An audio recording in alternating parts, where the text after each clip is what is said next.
with that being said, back to Morgan Moses. So officially released. So this makes it even more interesting because we've talked about our offensive line, more importantly, the tackles and the lack of experience between Chooks, Zach Banner, and obviously Dan Moore. And then on top of that, just the flipping of positions. Chooks going from right tackle where he finally had a 16-game start to left tackle. And then Zach Banner, who played 2 quarters, I think, before he got hurt. Now, 2.5 maybe. Yeah, now looking to become the full 16, 17-game starter at right tackle, or Dan Moore being factored in at left tackle. So a lot of uncertainty surrounding those guys were in comparison to a guy like Morgan Moses, who's started literally every game for the Washington football team for the past 6 seasons. Absolutely. So you think about that, 30 years old, so still very young in terms of O-line years. It's typically when they're in their prime, these late 20s, early 30s. That's when you see the best of them. And from personal experience, I played against Morgan a couple of times now. Morgan's a really good player. I like the fact that, number one, he has good size. He can move his feet, run block, pass block, and just understands how to neutralize angles, whether it's speed rushers or bull rushers. I think for a guy like him, if he were to come here, instant upgrade.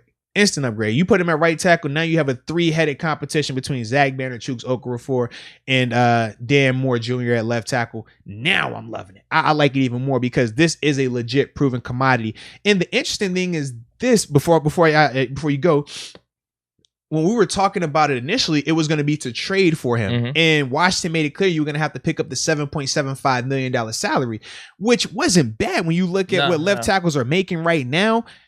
That's super cheap. So I was like, yeah, heck yeah. Now it could be a little bit different since he's released. Now he can go highest bidder, might change things up. But if you're Pittsburgh Steelers, if you were interested in Ryan Kerrigan, I feel like you have to be interested in a guy like Morgan Moses, because I feel a lot more confident Alex Highsmith. Right. Yeah. I feel more confident Alex Highsmith in that position, in his role, than our right tackle right now, regardless of Zach Banner, Chooks Okorafor, whoever you want to put over there. Like, I would feel a lot more comfortable if it was Morgan compared to it being the alternative right now. We could load up with some veteran players, man. But this is my thing, right? We talked about this before in terms of if you're going to go for it, if this is the year we're going to really try, this is a move that you make right here.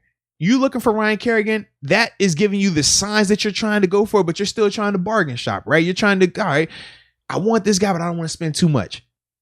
Well, you see Morgan. Morgan is definitely upgraded right tackle. He'll be the best tackle on this roster right now. No conversation about it. No debate. He'll be the best tackle on this roster. So if you got a chance to get this guy for an affordable rate, which it looked like it could potentially be, you go for that guy. That's all I'm saying, man. I agree. I would love the move. And this was even when there were rumors about us trading for him. And I think the pick was, they were saying 4th or 5th rounder, which wasn't absurd at all. We're going to have all those comp pick next year. That would have made complete sense. But now he's a free agent, so I don't know what his market's going to be, if it is going to still be in that $7 million range, or if it's going to drop to like 5 or 6. But if it is, I think that's affordable for us.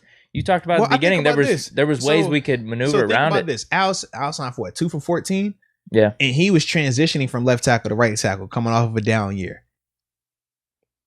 Morgan isn't transitioning. Morgan has been the right tackle, has been a really good player throughout his career, and especially of lately. So you think the release could hurt us a little bit? That's the part I'm a little concerned about. Yeah, just because I feel like if you're talking trade and you're saying, well, you have to take on the 7.75, some teams are going to, all right, I don't want to deal with the salary. Some guys are going to look at just the contract situation, his age, and say, well, hey, I'm only going to have him for 1 year. It doesn't make the best sense to us. But our situation is different because we're not looking, he doesn't have to be here for 3 years. I mean, if he did, great. But we're looking for right now. We're looking for this year. This is a guy that you would bring in for those type of scenarios and could be, like I said, affordable answer to that type of thing. So knowing that and knowing how much of a premium it is on tackles as well, now having to deal with, okay, if you're Cincinnati, right? And you passed on, this guy, and you're like, well, maybe, he could come in here, could upgrade at right tackle. Or do we think we could play him at left tackle? Like, that's the stuff you would have to deal with now because he's on the open market. Not saying that Cincinnati would be in the mix, but teams like that might need a tackle or feel that they are one offensive lineman away, those are the teams you're going to have to be concerned about now. Had his best season last year, too. You talked about that, him being in his prime. PFF, Now, this grade was pretty good. If he signs with the Steelers, this grade is going to make a lot more sense. And I'd love the grade, but I think he graded out at an 80. So it was a really solid season for him. And, man, if we would have been able to pull off that trade with that cap number, I think he had one more year left on his deal, but there was no like dead cap hit on next season. So it would have been fine. like perfect for us. It would have been fine, man. But now that he's a free agent, I was thinking, is there a catch with this? Because like, why is Washington so willing to trade him? Why did they release him like this? No, I don't think it's a catch. I think first off, when you talk about just transition of coaching staffs, right, organizations, we know last year Ron Rivera came in there, but we also know what was going on last year. You saw Trent Williams in his situation. You think teams just give away Trent Williams? You think he's a guy that you would want your team to get rid of under any circumstance? Not a chance. But sometimes relationships grow sour. Sometimes when you're there for that long, I mean, things happen. Disagreements are had, whether they're behind closed doors or publicly. One, in terms of Trent, it became public at the end of it. But with Morgan, he could be just, they're having their differences of opinions or differences of philosophies in terms of, hey, Morgan, we feel like we want to let this guy get opportunity. How do you feel playing in this role? I don't want to do that. All right, cool. Well, this is the facility to trade or release you. All right, cool. Thank you. Or it could be the Steven Nelson thing. All right. I don't like what you might have said, or it was a miscommunication. Okay, cool. Release me. Like, you just don't know all the details. And I'm sure as the time progresses from, where he was released at, I think more information and more details will come out about that. But right now, we don't really know, what led to that release. What I'm thinking is, I was doing some research. They have a lot of resources distributed over their offensive line. I think about $40 million. So you add that extra $7 million, and they drafted Samuel Cosme this year. Yeah, okay. So they might just be wanting to take that cap hit off their offensive line a little bit, get a little bit younger, give this dude some opportunity. Even though Morgan Moses, by some accounts, he was the best offensive lineman on their team last year. Yeah. So maybe that's the reason. But then there's teams around the league that are just going to have to take advantage of it then. Yep. Absolutely. And now I asked people in the chat too, man, and just in terms of their thoughts on Morgan. And as I slowly read through these, don't you judge me with my bad eyes today. I believe this is Trina Still Diva 5. She says, go get Moses. Ton of exclamation points. Sure. I'm with her. Let me know when you caught up to over this. You can get back to reading these Moses comments, man. Oh yeah, I'm good. Catch me up, man. So I'm under the orange comment. We also gotta say shout out again for that. Absolutely. Major love. Let's see here. We got it's a mashup of a bunch of comments. Like, I'm seeing Julio Jones to the Steelers. Like, that hurt my eyes even more. So I'm like, bro, I can't go through all of them like that right now, man. Okay, here we go. Lumberjack 94. If we did pick Moses up, that would definitely mean we can't afford to hire an edge like Houston. Now, I will say this. We did see what Ryan Kerrigan signed for 3.5. Mm-hmm. That's going to be interesting to see how much more Justin Houston potentially signs for. If he's in a 5 or 7 mil, like, I don't know, because I thought personally Ryan would have signed for a little bit more than 3.5, but I don't know if he signed for 3.5 because of the timing of it, because he knows the cap is, obviously it was smaller this year and we know it's supposed to go up a lot more next year. Is that the type of scenario? I don't know, but either way, that 3.5 isn't as expensive as we assumed it would be. So with that being said, I personally feel that with Justin and with a guy, we talked about Melvin Ingram as well up here. Sure. Their markets should be in that same ballpark. Yeah. And if it is, we're playing. We're in play for that. That 5, if 5 is the high end, we're in play for that. If we're going for 3.5, if Dylan is not for 3.5, we're definitely in play for that.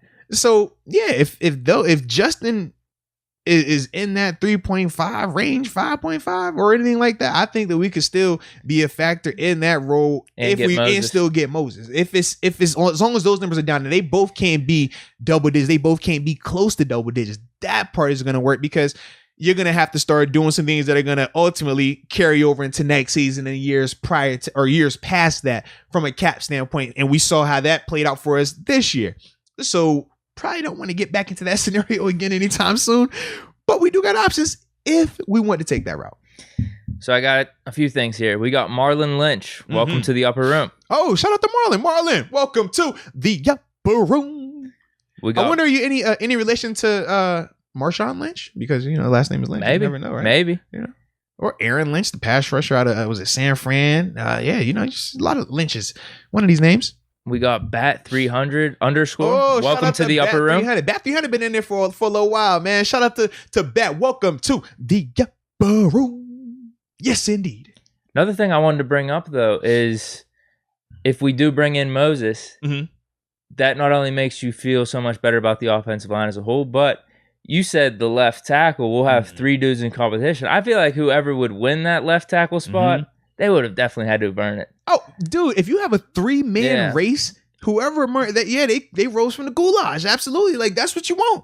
I'm a big, I tell you all the time, competition, unless it's 7. We don't want competition for 7. But and any these other dudes are position, all talented on the offensive line. There's a lot of uncertainty outside of Chooks, but we haven't seen him at the left tackle. We haven't seen, have we seen any of those 3 at the NFL over there? Like, I know people will say, well, they played it in college, but it's different. We've talked about that numerous times. It's a different beast you're dealing with at the NFL level, and especially at left tackle. That's where you're facing $100 million guys. It's in Pittsburgh, like I said, we do it different.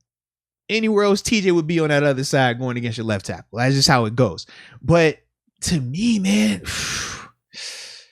I feel like you got to find a way to make this happen, bro.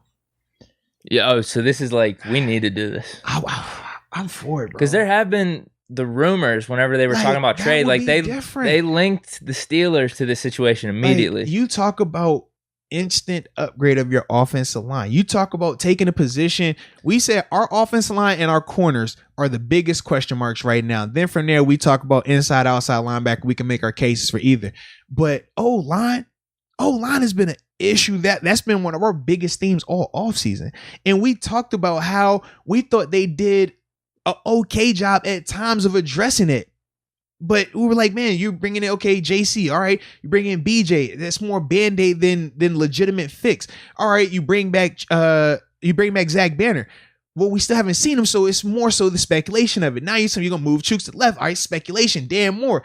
All right. We know he was a 3-year starter, but he wasn't one of the top 5 guys or top 4 guys. So it's still speculation. With Morgan, speculation's thrown out the window. With Morgan, this is proven commodity. This is a guy that's been doing it at the NFL level for a high level and for a long time. Coming off his best season. Absolutely. So for me, like, I like that. That shores up a ton when you're able to take you're able to just, like I said, move away just one more variable, one more wild card of this could potentially go wrong. Now you get that out of there. And now you make something that was potentially viewed as a weakness or a big question mark, potentially turning into a strength now. Because if those guys at left tackle can play to that same level, we're not worried about Dotson. We're not worried about DeCastro if he's healthy. That's different. Man. Whew, I wish. I need it. People are saying good pass blocker. Great in run blocking too. Like I said, man, I'm a fan of his game, bro. Not like I said, as playing against him, respect it, but then watching him on tape, like, yeah, you it's just certain guys. It's like you might not have a ton of accolades, right? He's never gonna have all pro, pro, but like I said numerous times, like it's a ton of really good players in this league that don't have that type of stuff. But you cut the tape on, you ask people around the league, he's like, nah, that Duke boy, you respect him. He's one of those guys. You respect his game.